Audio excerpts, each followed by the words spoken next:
नमस्कार विद्यार्थियों, आज हम विचार करेंगे खड़ी बोली गद्य का विकास। खड़ी बोली गद्य का उद्भव के विषय में पंडितों की दो राय।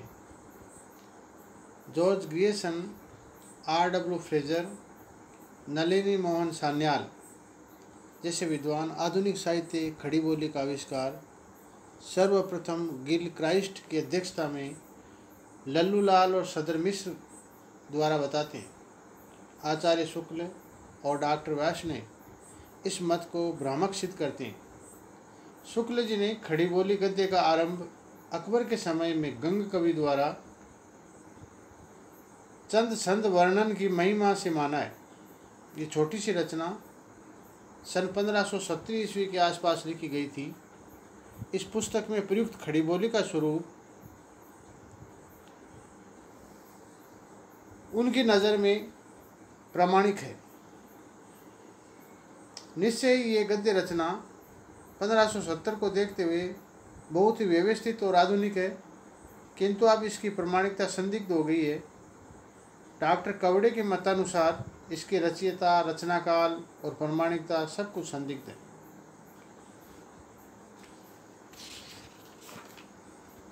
अंग्रेजों के प्रभाव से सर्वथा पृथक फोर्ट विलियम कॉलेज की स्थापना के पहले भी पंजाब में गुरुमुखी लिपि में ब्रज भाषा प्रभावित खड़ी बोली गद्य का समृद्ध परंपरा थी। ये इस परंपरा के गद्य का संक्षिप्त परिचय यदि कर लिया जाए तो अप्रासंगिक नहीं होगा। विषय बहुत विस्तृत है। गुरुमुखी लिपि में खड़ी बोली का जो गद्य लिखा गया उसका जन्म दिल्ली के आसपास की छावनियों में हिंदुओं और मुसलमानों के संपर्क से बाजारू भाषा के रूप में हुआ, किंतु उधर गुरुमुखी लिपि में लिखा हुआ जो विपुल साहित्य प्रकाश में आया है उसमें धारणा पुष्ट होने लगी है कि मुसलमानों का संपर्क पहले पंजाब और हरियाणा की जनता से हुआ और ये संपर्क बराबर बना रहा। इसीलिए खड़ी बोली का एक ब्रजी और पंजाबी प्रभावित रूप पहले ही अस्तित्व में आ चुका था। तो ये बड़े विवादित विषय हैं जिन पर बहुत लंबा व्याख्यान हो सकता है। हम संक्षिप्त में इन चीज़ों पर विचार करेंगे। खड़ी बोली के साहित्य को यदि हम विकास क्रम की दृष्टि से देखें तो इसका मुख्य जो विकास है वो भारतेंदु हरिश्चंद्र के बाद में हुआ है, और इन प्रवृत्तियों के आधार पर यदि खड़ी बोली का काल का विभाजन किया जाए तो मुख्य रूप से हम इनको 4 कालों में बांट सकते हैं। नवजागरण काल जो भारतेंदु युग के नाम से प्रसिद्ध हो सकता है, 1870 से लगा करके 1903 सन तक। दूसरा परिमार्जन काल जिसको हम द्विवेदी काल के नाम से पुकार सकते हैं, ये हुआ 1903 से लगा के 1920 तक। तीसरा काल उत्कर्ष काल जो आचार्य रामचंद्र शुक्ल युग भी बोल सकते हैं, वही ये हुआ 1920 से लगाकर 1936 तक। और चौथा जिसको हम वर्तमान काल के नाम से पुकार सकते हैं या संज्ञा दी जा सकती है, वो है 1936 से लगा करके आज तक का। तो खड़ी बोली के विकास पर यदि हम चर्चा करें तो खड़ी बोली गद्य के विकास में अंग्रेजों के योग को सर्वथा अस्वीकार नहीं किया जा सकता। ईस्ट इंडिया कंपनी के हाथ में शासन सूत्र आने पर राज व्यवस्था के सुचारू रूप से संचालित होने के लिए अनिवार्य था कि शासितों से संपर्क स्थापित किया जाए। इनके संपर्क के लिए किसी न किसी भाषा का माध्यम आवश्यकता। अंग्रेजों के सामने 3 प्रमुख भाषाएं थी जिसे माध्यम बना करके अपना कार्य को किया जा सकता था। सबसे पहले अंग्रेजी भाषा, दूसरी संस्कृत, अरबी और फारसी भाषाएं, और तीसरी थी लोक भाषाएं। ये तो निर्विवाद सत्य है कि कंपनी अंग्रेजी भाषा को अधिकाधिक प्रचार करना चाहती थी, किंतु सामान्य जनता इससे सर्वथा अपरिचित थी। संस्कृत का प्रचार हिंदुओं के उच्च वर्ग में था। वह सांस्कृतिक भाषा थी। उसमें नवीन ज्ञान विज्ञान विशेष शब्दावली का प्रचलन न था। अरबी और फारसी का प्रयोग मुगल शासन काल की कचहरियों में अवश्य होता था। शासन वर्ग भी इससे परिचित था, किंतु जनसाधारण में इसका अधिक प्रसार नहीं था। इस कारणों से कंपनी की भाषा नीति बहुत दिनों तक अस्थिर रही। स्वयं अंग्रेजों ने इस नीति को लेकर दो पक्ष हो गए थे। एक अंग्रेजी के पक्ष में थे जो उसका प्रचार प्रसार कर रहे थे, और दूसरी ओर लोक भाषाओं के समर्थक उनकी अनिवार्यता का अनुभव करते हुए उनका प्रचार पर बल दे रहे थे। सन 1816 में अंग्रेजों के समर्थक डेविड हेयर ने राजा राममोहन राय की सहायता से कलकत्ते में एक अंग्रेजी स्कूल की स्थापना की थी। 1830 में अलेक्जेंडर डफ ने कलकत्ते में ही एक कॉलेज की नींव डाली थी, और 1832 ईस्वी के आसपास उनकी कंपनी के अंग्रेज कर्मचारियों ने स्पष्टतया अंग्रेजी का प्रचार करना प्रारंभ कर दिया था। 1834 ईस्वी में लॉर्ड मैकाले के आने पर अंग्रेजी प्रसार को बढ़ावा मिला। 1844 ईस्वी में लॉर्ड हार्डिंग ने अंग्रेजी पढ़े लिखे लोगों को सरकारी नौकरियां देने की घोषणा की। इस प्रकार 1853 ईस्वी तक अंग्रेजी का प्रचार तीव्रता से होने लगा। दूसरी ओर देशी भाषाओं के समर्थकों के प्रचार का कार्य भी चल रहा था। वारेन हेस्टिंग्स और जोनाथन डंकन की मिशनरियों से आग्रह पर हिंदुओं और मुसलमानों को क्रमशः संस्कृत और फारसी के माध्यम से शिक्षा देने का प्रबंध किया गया, किंतु इन भाषाओं को जनसाधारण से सीधा संबंध नहीं था। फलतः इसके स्थान पर लोक भाषाओं का प्रचलन अनिवार्य हो गया। ऑनरेबल फ्रेडरिक जॉन शोर और डुमंड साहब ने अंग्रेजी के स्थान पर लोक भाषाओं का पक्ष लिया और कई रेगुलेशन भी पास किए। कंपनी अंग्रेजी के प्रसार के लिए और राजभाषा के पद पर प्रतिष्ठित करना चाहती थी अंग्रेजी को। अदालतों में फारसी का प्रचलन था। दिल्ली दरबार में उसकी मान्यता कंपनी ने फारसी को अपनाना पड़ा।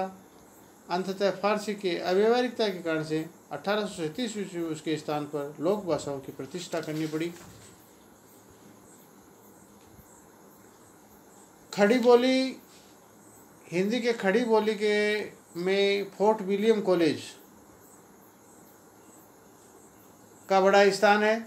ये कॉलेज की भाषा नीति ईस्ट इंडिया कंपनी की भाषा नीति से अभिन्न रही। 1800 ईस्वी में लॉर्ड वेलेस्ली ने इस कॉलेज की स्थापना की थी। स्थापना का दृष्टिकोण राजनीतिक था। कॉलेज में ईस्ट इंडिया कंपनी के सिविल कर्मचारी शिक्षा प्राप्त करते थे। कॉलेज में विविध विषयों की शिक्षा दी जाती थी। अरबी, फारसी, संस्कृत, हिंदुस्तानी, बांग्ला, तेलुगु, मराठी, तमिल और अन्य भाषाएं। उनमें हिंदू कानून, नीति विज्ञान, न्याय पद्धति, अंतर्राष्ट्रीय कानून, अंग्रेजी कानून और अनेक विषय जैसे वनस्पति शास्त्र, रसायन शास्त्र, नक्षत्र विज्ञान आदि विषयों की उचित शिक्षा इस कॉलेज में की गई थी। 18 अगस्त सन 1800 में के पत्र अनुसार डॉक्टर जॉन गिलक्राइस्ट ने हिंदुस्तानी भाषा के प्रोफेसर बनाया गया। जॉन गिलक्राइस्ट मोदी ने छोटे छोटे 19 ग्रंथों की रचना की। कॉलेज की भाषा नीति समझाने के लिए उनके कई ग्रंथों की भूमिकाएं द्रष्टव्य है।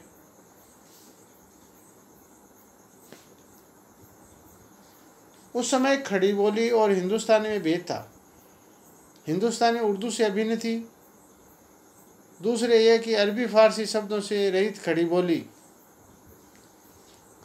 का एक रूप फोर्ट विलियम कॉलेज की स्थापना के पहले ही चल चुका था।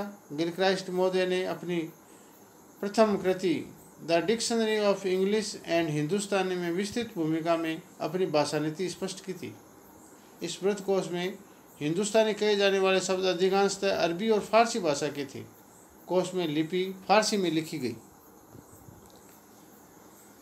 गिलक्राइस्ट महोदय ने एक अन्य कृति the Grammar of the Hindustani Language में व्याकरण के नियम तो हिंदवी में है। गिलक्राइस्ट महोदय ने इन कृतियों के अध्ययन से प्रकट होता है कि हिंदुस्तानी से उनका तात्पर्य उस भाषा से था जिसका व्याकरण तो उन्हीं के शब्दों में हिंदवी और ब्रिज भाषा से लिया गया था, किंतु संज्ञा शब्द अरबी और फारसी से लिए गए थे। उन्होंने हिंदी, उर्दू, रेखता और हिंदुस्तानी को समानार्थी माना। गिलक्राइस्ट ने खड़ी बोली को कुल 3 शैलियाँ निर्धारित की थी: दरबारी या फारसी शैली, हिंदुस्तानी शैली और हिंदवी शैली। इनमें फारसी शैली सर्वसाधारण के लिए बोधगम्य नहीं थी। हिंदवी शैली में वे गंवारू समझते थे और हिंदुस्तानी शैली को सर्वोपरि मानते थे। इसे way the grand popular speech of the Hindustan कहते थे।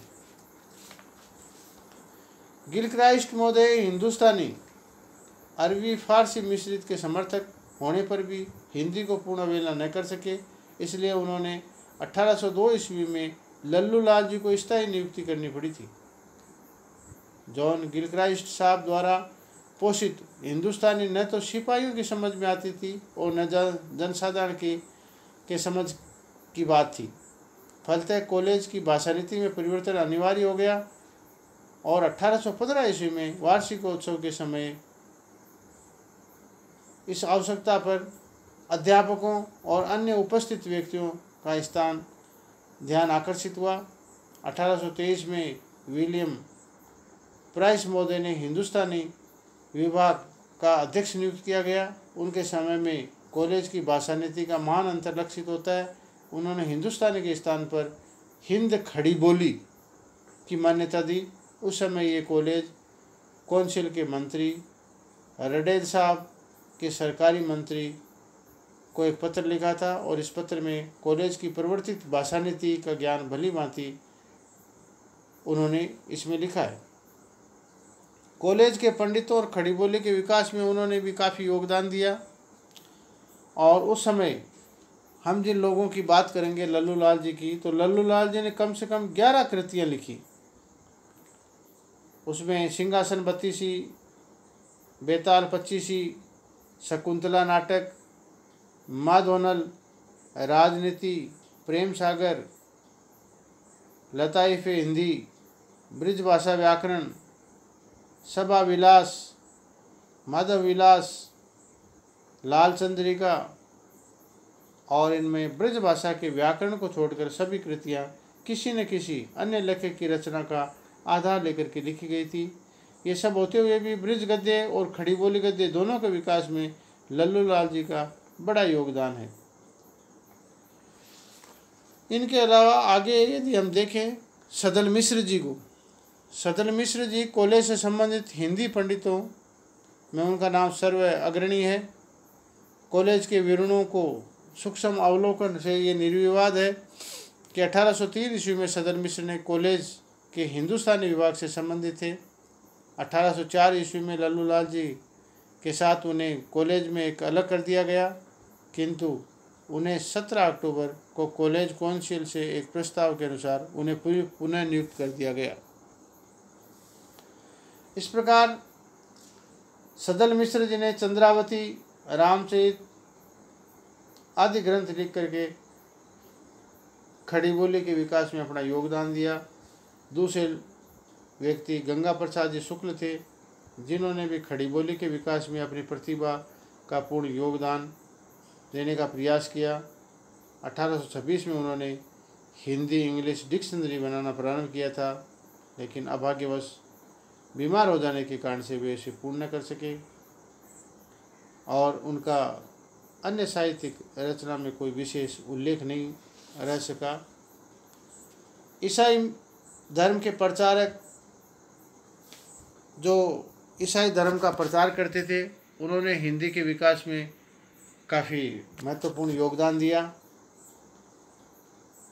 ईसाई धर्म से संबंधित धर्म का प्रचार भी लोग बराबर करते रहते थे और धर्म प्रचारकों की सामान्य जनता की बोली में अपना प्रचार करते थे। फलस्वरूप उन्होंने हिंदवी की उस परंपरा को ग्रहण किया जो दौलत राम, राम प्रसाद निरंजनी, सदा सुखलाल, लल्लू लाल जी द्वारा व्यवहार में लाई गई थी, वो विकसित हुई और गिलक्राइस्ट की हिंदुस्तानी का से वो अपने आप को अलग कर रहे थे। इस संबंध में ध्यान देने की बात यह है कि ईसाई अनुवादकों ने सदा सुखलाल और लल्लू लाल जी को विशुद्ध भाषा का आदर्श माना, उर्दूपन से बिल्कुल अपने आप को दूर रखा। इससे ये साबित होता है कि फारसी और अरबी मिली भाषा को साधारण जनता से कोई लगाव नहीं था और उनके बीच में इस मत का प्रचार भी हो रहा था। धर्म प्रचार के लिए मिशनरियों ने बाइबिल का अनुवाद करवाया और इसे खड़ी बोली का एक विकास का मार्ग खुला। आर्य समाज आंदोलन और हिंदी गद्य के विकास में उनका भी काफ़ी योगदान रहा। हिंदी गद्य शैली में एक युग का परिवर्तन हुआ। हिंदी पद्य के स्वरूप निर्माण और विकास में दो ही प्रमुख स्रोत थे, एक तो धार्मिक संस्थाएं और दूसरा फोर्ट विलियम कॉलेज। इन दोनों में अंग्रेजी की प्रतिकूलता के कारण फोर्ट विलियम कॉलेज के पंडितों ने हिंदी गद्य को अपेक्षित शक्ति नहीं मिल सकती। धार्मिक संस्थाओं को जनता के निकट पहुंचाना था, अतः उन्होंने हिंदवी के आधार लेना पड़ा, किंतु उनके द्वारा भी हिंदी गद्य को प्रौढ़ता नहीं मिली, न उनको स्थिरता कायम हो सकी। ईसाई प्रचारक अधिक ग्रामीण शैली से लेकर के चले थे। दूसरी ओर ब्रह्म समाज और आर्य समाज के ग्रंथों को संस्कृत निष्ठ गद्य का प्रयोग था। अंग्रेजी प्रभाव से पृथक हिंदी गद्य की स्वतंत्र परंपरा का पोषक दौलत राम जी और सदाशिव लाल जी ने गद्य लेखकों की शैली में अपना स्वरूप विकास अनुकूल वातावरण बनाने के लिए किया। कई शिक्षण संस्थाओं का भी इसमें विशेष योगदान रहा। कचहरियों की जो भाषा थी उनका भी योगदान रहा। समाचार पत्रों में जो खड़ी बोली प्रयोग में लाई जाती थी उसका भी योगदान रहा। राजा शिवप्रसाद जी, जिन्होंने हिंदी के या खड़ी बोली के विकास में काफ़ी योगदान दिया। राजा साहब जहाँ एक लिपि का प्रश्न था, देवनागरी पसंद करते थे, किंतु भाषा के संबंध में उनका रुख ये था कि वो हिंदी और उर्दू दोनों को समान समझते थे। उन्होंने सदैव शिष्ट जन समुदाय की दृष्टि में रखना उचित समझा, इसलिए हिंदी के गंवारूपन को निकालने के लिए उन्होंने अरबी फारसी शब्दों का समावेश करना उन्होंने उचित समझा। ऐसा करने के लिए कुछ बाध्य तो नहीं थे, लेकिन सरकारी नीति से अलग भाषा के विषय में उनकी अपनी नीति नहीं बना सके। अंग्रेजी सरकार का झुकाव प्रारंभ से उर्दू की ओर था। राजा साहब ने स्कूलों में पढ़ने वाले हिंदू और मुसलमान विद्यार्थियों का भी ध्यान रखना था, इसलिए उनकी भाषा में एक रूपता लाने का वो प्रयास कर रहे थे। उनका योगदान भी इस क्षेत्र में काफ़ी महत्वपूर्ण रहा। उसके बाद में राजा लक्ष्मण सिंह जी, इनका भी हिंदी खड़ी बोली गद्य के अंदर काफ़ी रहा। ये खुद भी अच्छे लेखक थे। इन्होंने शकुंतला, रघुवंश, मेघदूत आदि का अनुवाद किया और लोगों के सामने खड़ी बोली का एक आदर्श स्वरूप भी प्रस्तुत किया। भारतेंदु हरिश्चंद्र से हम मान सकते हैं हिंदी के मुख्य विकास को। भारतेंदु हरिश्चंद्र ने हिंदी गद्य के स्वरूप को स्पष्ट करने के लिए 1883-84 में लगभग हिंदी भाषा नामक एक छोटी सी पुस्तिका प्रकाशित की, जिसमें शुद्ध हिंदी के रूप में उन्होंने कई उदाहरण प्रस्तुत भी किए। और ये खड़ी बोली जो ब्रिज मिश्रित थी उसके प्रचार प्रसार में भी इन्होंने काफ़ी योगदान दिया। इन्होंने बहुत से नाटक लिखे और उन नाटकों को एक लंबी चौड़ी लिस्ट है जिसको यहाँ बताना ज़्यादा महत्वपूर्ण नहीं है। इनके अलावा पंडित प्रताप नारायण मिश्र जी, बालकृष्ण भट्ट और इनके अलावा बद्री नारायण जी चौधरी, प्रेमधन, ठाकुर जगत मोहन, बाल मुकुंद गुप्त, ये महत्वपूर्ण व्यक्ति थे जिन्होंने भारतेंदु युग में हिंदी के विकास में काफ़ी महत्वपूर्ण योगदान दिया। भारतेंदु युग के पूरे गद्य साहित्य को ध्यान में रख करके यदि विचार किया जाए तो कुछ बातें सामने निकल करके आती है, उन पर हम विचार कर लेते हैं। भारतेंदु युग के सभी गद्य लेखक हिंदी की परंपरागत मूल प्रवृत्ति को पहचानते थे। भाषा का स्वरूप व्याकरण सम्मत होने लगा था। एक दो को छोड़कर अधिकांश गद्य लेखक आवश्यकता अनुसार अरबी, फारसी और अंग्रेजी शब्दों का प्रयोग भी संकोच नहीं करते थे। हिंदी गद्य में मुहावरों का खूब प्रयोग था। अधिकांश लेखकों ने तुकदार वाक्यांशों की योजना की प्रवृत्ति उनके साहित्य में रही है। भाववाचक संज्ञाओं के सरल रूप प्रस्तुत न करके अधिकांश गद्य लेखक उन्हीं की भारी भरकम रूप में उपस्थित करते थे। गद्य में काव्यत्व की वृद्धि होने लगी थी। अन्य भाषाओं के शब्द ग्रहण करने और जीवन में बहुविध अनुरूपों को व्यक्त करने के कारण से हिंदी के स्वरूप में व्यवहारिक होने लगा था। उर्दू वालों की ओर से हिंदी का विरोध भी साथ साथ चल रहा था और शैली की दृष्टि से हिंदी गद्य बहुत कुछ बोलचाल की भाषा के साथ में जुड़ रहा था। इसके अलावा आगे द्विवेदी युग हिंदी का गद्य युग है, जिसमें महावीर प्रसाद द्विवेदी और प्रौढ़ता और परिमार्जन और शैली का विकास इस युग में हुआ।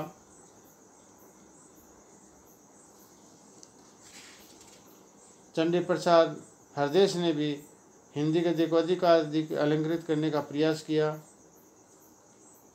गणेश शंकर विद्यार्थी और द्विवेदी काल के डॉक्टर हजारी प्रसाद द्विवेदी ने भी हिंदी गद्य को प्रौढ़ता और परिमार्जन, चंद्रधर शर्मा गुलेरी, अध्यापक पूर्ण सिंह, गणेश शंकर विद्यार्थी, शिव पूजन साय, चंडी प्रसाद हरदेश आदि इनमें प्रमुख है, जिनका उल्लेख डॉक्टर हजारी प्रसाद द्विवेदी ने अपने साहित्य में किया है। छायावादी कवि और हिंदी गद्य की यदि हम बात करें तो द्विवेदी युग के परिमार्जन और प्रौढ़ता के पश्चात हिंदी गद्य कलात्मकता और काव्यात्मक की ओर झुकने लगा। द्विवेदी युग में जीवन का विषय दृष्टिकोण नैतिकता प्रधान था और इनका जो साहित्य लिखा गया, जिसमें प्रसाद जी हैं, उनका साहित्य मत छायावादी युग के जितने भी कवि लोग हैं और साहित्यकार हैं, उनके साहित्य से हिंदी को विकास में काफ़ी महत्वपूर्ण सहयोग मिला। उनके पश्चात प्रगतिशील लेखक, विचारशील लेखकों, आलोचक और प्रयोगवादी लेखकों का गद्य भी महत्वपूर्ण योगदान रहा। वर्तमान स्थिति पर हम यदि विचार करें तो हिंदी गद्य आज अभिव्यक्ति की सशक्त माध्यम बना हुआ है। ये जीवन के प्रत्येक गति और स्थिति को सार्थक और प्रभावी अभिव्यक्ति देने में सक्षम है। निबंध, आलोचना, उपन्यास, कहानी, नाटक, एकांगी और जीवनी गद्य परिचित विधाओं से अतिरिक्त संस्मरण, रेखाचित्र, डायरी, पत्र, रिपोर्टाज, यात्रावृत्त, साक्षात्कार, व्यंग लेख, केरिक, एकलाप आदि नवीन विधाओं से हिंदी गद्य को बहुआयामी स्वरूप और जीवन की वास्तविकता और संश्लिष्टता को रूपायित करने की सबसे बढ़ती हुई क्षमता की द्योतक है। हिंदी प्रदेशों में अनेक लेखक हिंदी के समर्थ रचनाकार के रूप में प्रतिष्ठित हो रहे हैं। हिंदी भाषाओं पंजाबी, मराठी, राजस्थानी, गुजराती और अंग्रेजों के अनेक शब्द हिंदी में अंग्रेजी भाषा के अनेक शब्द हिंदी में स्वीकृत हो गए हैं, जिनका लेखक हिंदी गद्य में प्रयोग कर रहे हैं। ये दायित्व हिंदी गद्य की मूल प्रवृत्ति की रक्षा के लिए उनके जीवन की वास्तविकता को निरंतर जुड़े रहने और उनके विकास गति को सुनिश्चित करने में सर्वथा स्वच्छ कदम है। द्विवेदी युग के बाद हिंदी गद्य की यदि दुर्बलताओं पर हम विचार करें तो इसमें व्याकरण की त्रुटियाँ, उच्चारण दोष मुख्य रूप से हम इसको मान सकते हैं। लेकिन इतनी समस्या होने के बाद भी हिंदी गद्य के प्रचार और प्रसार के साथ उसकी समस्याएं जो बढ़ गई है, राजभाषा, राष्ट्रभाषा के संपर्क में हिंदी भाषा और साहित्यिक भाषा का स्वरूप निर्धारण की जो समस्या है, हिंदी और उर्दू और हिंदुस्तानी की जो समस्या, पारिभाषिक शब्द निर्माण की समस्या, हिंदी के मान्य व्याकरण की समस्या, लिपि सुधार की समस्या, राजकीय कार्यों में हिंदी के प्रयोग की समस्या, विश्वविद्यालय शिक्षा के लिए हिंदी माध्यम की समस्या, हिंदी के मानवीकरण समस्या और अनेक समस्याएं होते हुए भी आज भी हिंदी हितैषी विद्वान जागरूक है, प्रयत्न चल रहे हैं, प्रयोग हो रहे हैं, विकास का क्रम अक्षुण्ण है और निकट भविष्य में ये सब कुछ ठीक होने वाला लगता है, ऐसा विश्वास है। विगत 100 वर्षों में हिंदी गद्य का विकास जिस गति से हुआ है उसको देखते हुए इसका भविष्य उज्ज्वल है। धन्यवाद।